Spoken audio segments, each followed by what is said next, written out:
Here's something that will leave rugby purists divided. Was Australia's incredible comeback at Ellis Park yesterday a masterclass in mental resilience, or did we just witness one of the most shocking collapses in modern South African rugby history? The Wallabies achieved what seemed utterly impossible, fighting back from a devastating 22-0 deficit to demolish the world champion Springboks 38-22 in their Rugby Championship opener. But here's where it gets controversial. This wasn't just a victory. It was a statement that could completely reshape how we view both these teams going forward. Let's break this down for those new to rugby. When a team falls behind by 22 points in the opening quarter against the world champions on their home turf, the game is essentially considered over. Ellis Park in Johannesburg is known as a fortress where visiting teams go to have their spirits crushed. The Wallabies hadn't tasted victory there since 1963. That's over 6 decades of heartbreak and humiliation. The early signs looked ominous for Australia.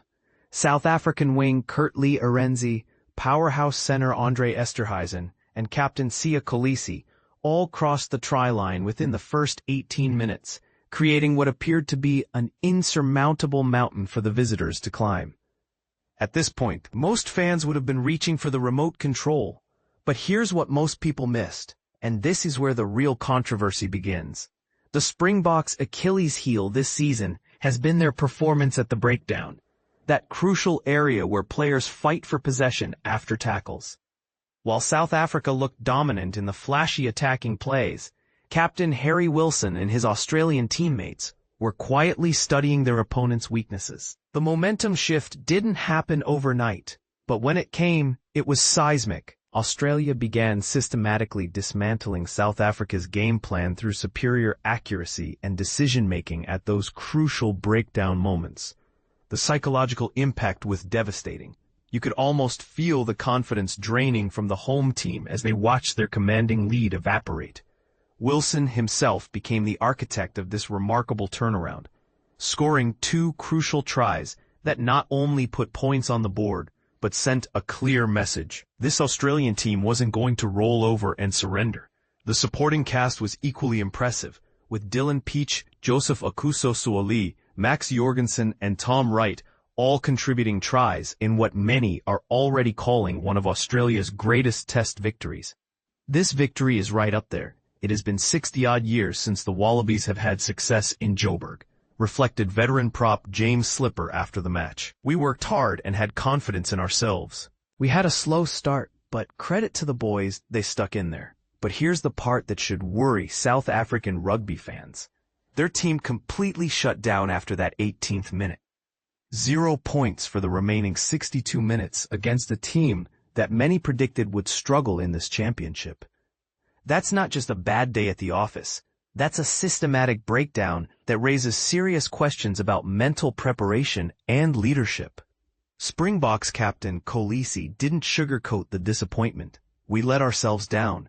Things we worked on, discipline, the breakdown, they won the breakdown battle. We have to take it on the chin, but it is unacceptable the way we performed.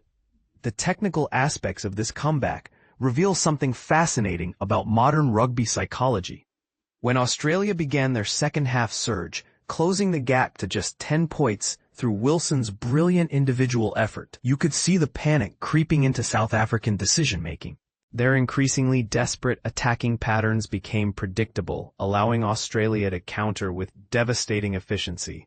This victory represents more than just 3 competition points for Australia. It's a psychological breakthrough that could define their entire championship campaign. For South Africa, the soul-searching has already begun, but the damage to their aura of invincibility might be harder to repair than their tactical deficiencies. So here's the million-dollar question that's going to divide rugby fans worldwide. Was this comeback a sign that Australia has finally solved the puzzle of beating top-tier teams consistently? Or did we just witness a one-off performance that caught a complacent South African team off guard? And perhaps more controversially, should this result force us to reconsider whether the Springboks World Championship was more about timing than sustained excellence? What do you think? Was this Australia's tactical brilliance or South Africa's mental meltdown? Drop your thoughts in the comments. because this debate is far from over.